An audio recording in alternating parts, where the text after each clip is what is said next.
అని చెప్పారు. ఒక కామన్ మ్యాన్ గా ఆయన ఇక్కడికి వచ్చారు. శ్రీ అజయ్ ఘోష్ గారిని ఘోషించవలసిందిగా కోరుతున్నాను. ఆయన అన్నారు నన్ను పాన్ ఇండియా నటుడు అని చెప్పొద్దు.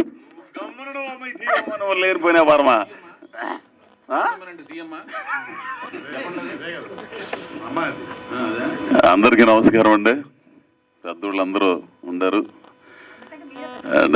ఏమమ్మా నువ్వు లేనిపోయినవారు అసలు. అయితే వయసులో సార్ మనవాళ్ళు కూడా పుట్టారు కదా సార్. ఏమన్నా అర్థం ఉందట నువ్వు అసలు. సరే అయితే ఇప్పుడు నేను కదిరిబాబు గారు వెళ్ళారు, ఉన్నట్టు అది బాగుండేది. సరే పెద్ద ఆయన ఉన్నారు వేమూరు వారు.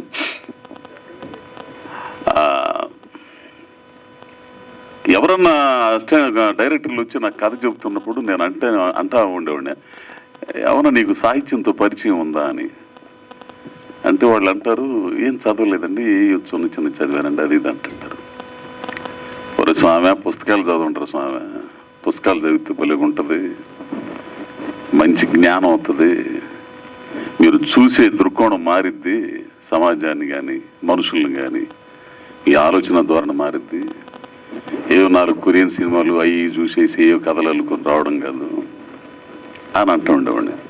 అది ఎందుకని అనేవాడిని అంటే, నాకు ఈ మధ్య కమలాకర్ రెడ్డి అని చెప్పి సుకుమార్ గారి దగ్గర పనిచేశారు, అసోసియేట్. విజయవాడ బుక్ ఫెస్టివల్ జరిగేటప్పుడు నా చేత కొన్ని పుస్తకాలు కొనిపెట్టాడు. ఈ చదవండి ముందరాని, డాక్టర్ కేశవరెడ్డి అని డాక్టర్ గారు చనిపోయారు. ఆయన ఒక 7 పుస్తకాలు ఉన్నాయి, 7 కథలు. ఒక కథ చదివిన ముందు మా అన్నయ్య కథ చదివిన తర్వాత ఇక అక్కడి నుంచి బిగినైందండి.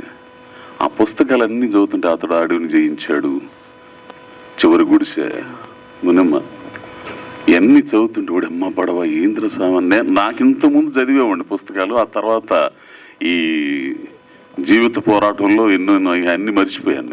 నేను నడిచి వచ్చిన దారిలో అవన్నీ మర్చిపోయా. ఎట్లా ఉండేయంటే అట్లా ఉండయి. నాకు అంటే నాకు ఆ చదివిన తర్వాత నాకు నా ఆలోచన ధోరణి కూడా మారింది. అంత శక్తివంతమైంది కథ అనేది. సమాజాన్ని పరిశీలించకుండా, ప్రకృతిని అర్థం చేసుకోకుండా, మనిషిని చదవకుండా, సృష్టిని పరిశీలించకుండా ఎవరు రచయిత కాలేరు, దర్శకుడు కాలేరు, నటుడు కాలేరు. ఇదైతే నాకు అర్థమైంది. సరే అది పక్కన పెడితే ఈ ఆరిపాక ప్రభాకర్ ఎందుకన్నానంటే గారు గీరు అంటాం, నాకంటే చిన్నోడు, ఎంతో ఆత్మీయుడండి.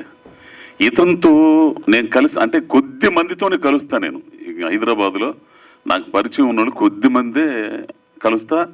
ఆయన ఫోన్లు చేయంగా మనిషి ఇసుగు పుట్టదు. నేనేం ఫోన్లు తీయను, ఏంది చేస్తున్నాడు కానీ పక్కన పడేస్తంట, ఏం చెప్పాలో అర్థం కాదు. చేయంగా అప్పుడు చేస్తా, ఎక్కడున్నారు ఒకసారి రావచ్చు కదా అంటాడు. వెళ్ళిన కానించి ఆయనతో గడిపిన ఆ కాలం ఉంటుంది చూసారా, ఒక పుస్తకంతో మాట్లాడినట్టు ఉంటుంది. ఆయనతో మాట్లాడుతుంటే ఒక కథతో మాట్లాడినట్టు ఉంటుంది, ఒక సమాజ పరిశీలకుడితో మాట్లాడినట్టు ఉంటుంది, ఒక దైవ సంబంధమైన ప్రవచనాలు ఈ ఉంటాయి చూసా, అటువంటి వాటితో మాట్లాడినట్టు ఉంటుంది. అదే సందర్భంలో దేశ రాజకీయాల గురించి, రాజకీయ వ్యవస్థ గురించి, రాజకీయ నాయకుల గురించి వీళ్ళందరితో మాట్లాడినట్టు ఉంటుంది. ఎన్నెన్నో అప్పుడే అర్థమైపోయింది ఆ మనిషి వ్యక్తిత్వం. చౌదరి గారు అన్నట్టు ఒక్కొక్క మనిషికి ఒక్కొక్క స్థాయి ఉంటుంది. ఖచ్చితం అండి అది. అసలు ఇది చెప్పిన మాట, నువ్వు పెరిగిన పరిస్థితులు, నీ తోడైన స్నేహితులు, నీ కుటుంబ పరిస్థితులు, నీ ఆర్థిక పరిస్థితి, నువ్వు నడిచి ప్రయాణం చేసిన మనుషులు, వాళ్ళందరి తాలూకు ప్రభావం నీ గ్రాహక శక్తి మీద ఉంటుంది, నీ ఆలోచన శక్తి మీద ఉంటుంది. నేను ఇక్కడికి వచ్చిన తర్వాత ఒక ఆయన అన్నాడు, నువ్వు ఎంచుకునే సర్కిల్ని బట్టి నీ సక్సెస్ ఆధారపడి ఉంటుంది అన్నాడు నన్ను. ఒక హంబక్ సర్కిల్ తోడైంది అనుకో, మనకు తెలియకుండా పెద్ద హంబక్ అయిపోయి తీరా వెనక్కి తిరిగి చూసుకుంటే చీకటి మిగిలింది. అట్లా నువ్వు ప్రయాణం చేసే మనుషులు ఉంటారు సో వాళ్ళని బట్టే నీ ఆలోచన ధోరణి ఉంటుంది.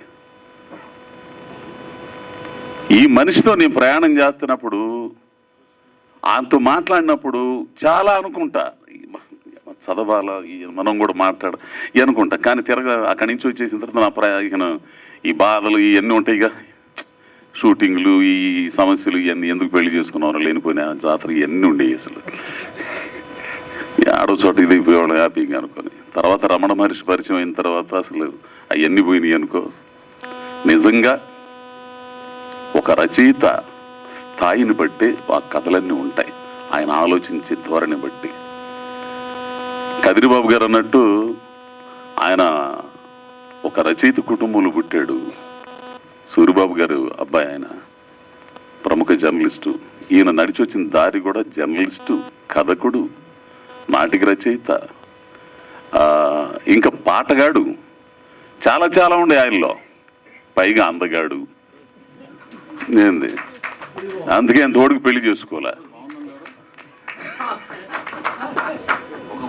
ఒక అబ్బాయిని అందగాడు అంటే మీకు బాగుందా? ఏంది సో కాబట్టి ఏంటంటే ఖచ్చితంగా ఇట్లాంటి పుస్తకాలు చదవండి. నేను ఇంకా చదవాల, మొన్న ఇచ్చాడు చదువుదాం అనుకున్నాను, నాకున్న పరిస్థితిని బట్టి నేను చదవలేదు. అట్లా దయచేసి పిల్లకాయలకి నేర్పండి. తెలుగు అండి బాబా, తెలుగు. ఆ తెలుగును మాత్రం మర్చిపోయేటట్టు చేయమాకండి దయచేసి. మీరు మమ్మీ డాడీ జాడీ బోడీ అని పిలిపించుకోండి, కానీ తెలుగు మాత్రం మర్చిపోమాకండి. ఆయన అన్నట్టు, ఎవరు ఆయన పాటల రచయిత అన్నట్టు, వారానికి 1 పేజీ అన్న తెలుగు కథలా, సురేంద్ర కృష్ణ గారు అన్నట్టు.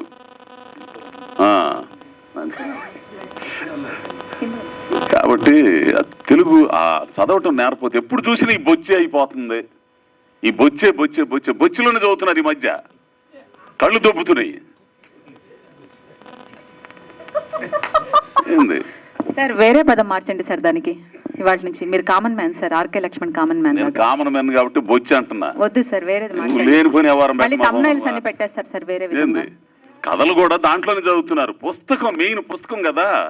నిజంగా వాళ్ళు ఎవరండి, అన్వీక్షి ఏమయ్యా వెళ్ళిపోయారు వాళ్ళు. గ్రేట్ స్వామి, మీరా నిజంగా గ్రేట్. అసలు భరణి గారు అన్నట్టు నిజంగా యుగ యుగాల వరకు మీ పేరు ఉంటుంది స్వామి. ఎవడేస్తున్నాడు స్వామి పుస్తకాల, ఎవడు చేయట్లా. కానీ మీరంటే మీరు గ్రేట్ అండి, అంతే. కాబట్టి అందరూ పుస్తకాలు చదవాలి. ఇంకో విషయం తెలిసిన, ఏదైనా పుస్తకం చదువుదామని పెడతాను. ఇది నేను విమర్శ అయితే అవ్వచ్చేమో. మళ్ళా ఆయన మల్లాల్ గారు ఉన్నారా వెళ్ళారా? నేను ఒక మాట అంటానండి, నాకు నా అభిప్రాయం. చౌదరి అన్న గారు అన్నట్టు, చౌదరి సార్ అన్నట్టు కాదు అన్నాను, లేదు చౌదరి తమ్ముడు అన్నట్టు.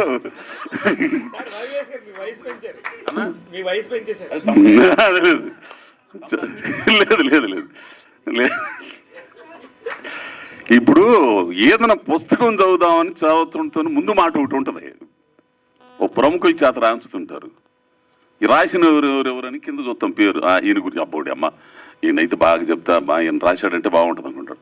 అదే చదువుదామంటే కథల గురించి కాకుండా ఆయన గురించి పంపు ఎక్కువ ఉంటుంది. ఆయన ఓ పెద్ద ఇదిలాగా రాసేస్తుంటాడు. ఇదేంద్ర సామె, అసలు కథల గురించి ఏమైనా ఇంట్రెస్ట్గా లోన పోయి చదువుతామనే విధంగా ఉండాలిగా. వీళ్ళు తంబేలు పెట్టినట్టు ఏంది ఆయన ఇదిగా ఉంటుంది అనమాట. ఈ పుస్తకం ఫస్ట్ నేను చదివింది ఏంటంటే, మా గురువు గారు సుదర్శన్ గారు ముందు మాట రాశారు. ఇవి కథలు కాదు జీవితాలని పెట్టి, ఓహో ఈ గుండు అబ్బు అని చెప్పి చూస్తే చదవాలనిపించాలండి. ముందు మాట రాస్తే లోనకి వెళ్ళి కథలు చదవాలనిపించాలి. ఇది నేను విమర్శ, నాకు పెద్ద పుడింగిలాగా నేను మాట్లాడలే. మళ్ళీ అది గుర్తుపెట్టుకోండి, నాకు అనిపించింది నేను మాట్లాడుతున్నా అది. కాబట్టి చదవండి సామె, పిల్లకాయల చేత చదివించండి, తెలుగును కాపాడుకుందాం, కథలను కాపాడుకుందాం. ఇకపోతే ప్రభాకర్ ఆయనతో మాట్లాడేటప్పుడు చదవాల్సిన పల్ల, ఆయనతో ఉన్న పరిచయం కానీ నేను మిమ్మల్ని చెప్పాను, నేను కథలు చదవలేదు, నేను మాట్లాడడం కాదు కదా నాకు, నీ కథల గురించి నువ్వు పైకి పిలవ మాకు, నువ్వు లేనిపోయినట్టు నువ్వు వస్తే చాలన్నాడు. పైకి పిలిచాడు. ఏదో ఏం మాట్లాడాలనుకుంటే అది మాట్లాడేస్తా. కాబట్టి ఆయనలో ఒక మంచి దర్శకుడు ఉన్నాడు. ఆ దర్శకుడు ఇంకా బయటికి రావట్లా. మరి చౌదరి తమ్ముడు మరి ఎప్పుడు కరుణెత్తాడు, మరి ఆయన మీ ఆశీర్వాదం నిజం చెబుతున్నా. ఎందుకంటే లేదు అమ్మయ్యా అయిపోయింది. అందుకే మిమ్మల్ని మాట్లాడడానికి. ఎందుకంటే మంచి దర్శకుడు అండి, మంచి కథకుడు, మంచి దర్శకుడు. కాబట్టి మీ ఆశీర్వాదం కావాలి, కథలు చదవాలి. ఈ మళ్ళీ నిర్మాణం పుస్తకాలు ప్రింట్ చేయాలని, వాళ్ళకి డబ్బులు రావాలని, మంచి దర్శకుడు కావాలని కోరుకుంటూ, ఏదన్నా తప్పులుంటే మాత్రం నా మనసులో మాట చెప్పాను, ఎవరు నన్ను ఇబ్బంది పెట్టేది కాదు. మళ్ళా మీరు ఆనక తంబేలు పెట్టి అవి పెట్టి ఇవి పెట్టి వేస్తుంటారా, అవి పెట్టేస్తారు.